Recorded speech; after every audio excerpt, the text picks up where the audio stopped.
So Daniel, you've turned your bike upside down. Is there a reason why your bike is upside down? Yeah, on to our favorite topic, punctures or flat tires. Austin, what's the best way to go about it?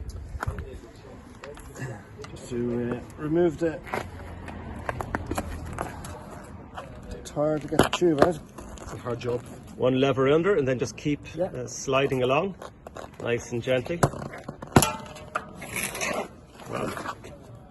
Masterful. Should be using 3 tire levers instead of 1. Right, okay. 3 tire levers instead of 1. Great. And out comes the tube nice and quickly. It's easy when you know how. But it's, Austin, none of this is too hard. Just, I suppose the best thing is take your time and go step by step. The important thing when changing the tube is just to gently run your fingers on the inside of the tire. Right. So whatever caused the puncture, so it isn't inside when you refit the new tube or the fixed tube. Nails or whatever. Make sure you get it out, obviously. And if you can, button it back on to make sure that you put the tire back on in the right direction. Okay. A lot of the time you'll see a directional arrow on the side of the tire.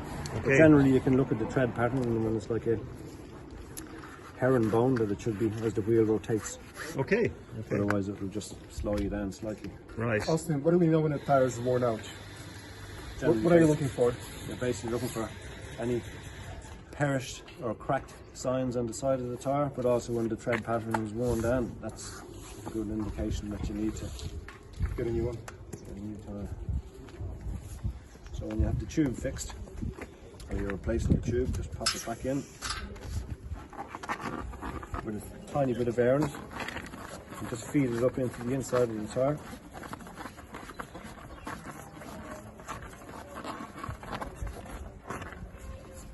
Make it look And so if you easy. start at the valve, and just basically pull the tire back onto the rim. Okay, just nice by hand, no need for heavy levers.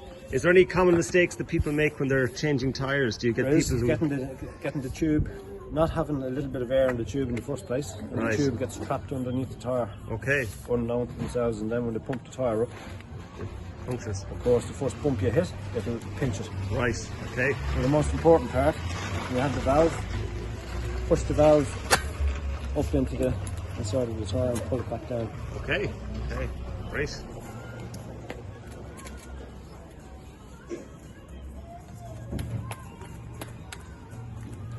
There we go.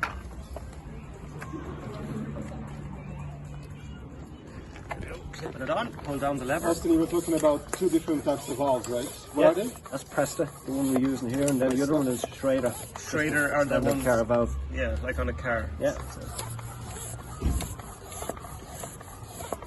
But I believe there's a converter from Presta to Schrader, so you can actually stop at a There garage is? and Yeah. get your tires pumped. Wow. That's Little fun fact. Oh, there we go. And there's our pressure reader down there on the, That's it. on the pump.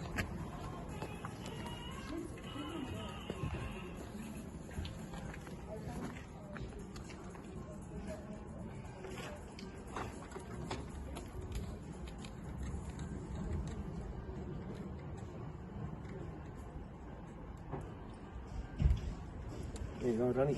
Thank you very much. Great. Thank The you. new line is secure, obviously. The levers on both sides are doing the same side, right? Okay. Austin, just before we finish up, you were saying there that you're not a fan of turning bikes upside down to... No, for a lot of the time, because you can possibly damage the brake levers depending on the angle that they're at. And Okay.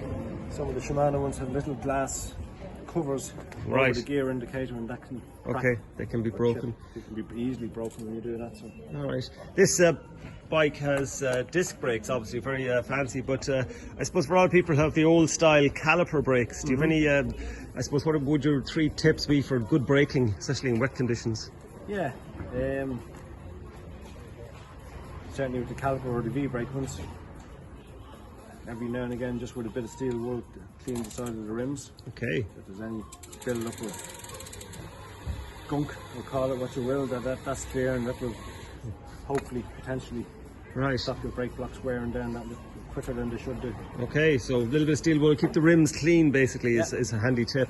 And just in terms, when you hear them squeaking, is that a sign that they need to be adjusted? Need to be adjusted or replaced. Right, okay, so and obviously you should have a good decent grip, you know, with your, you shouldn't have to pull your lever back all the way to get connection with your brakes. No. No, so there should be a decent amount of grip and should be able to transmit a bit of power.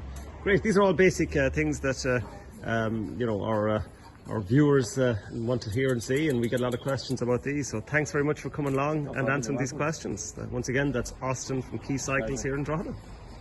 Thank you.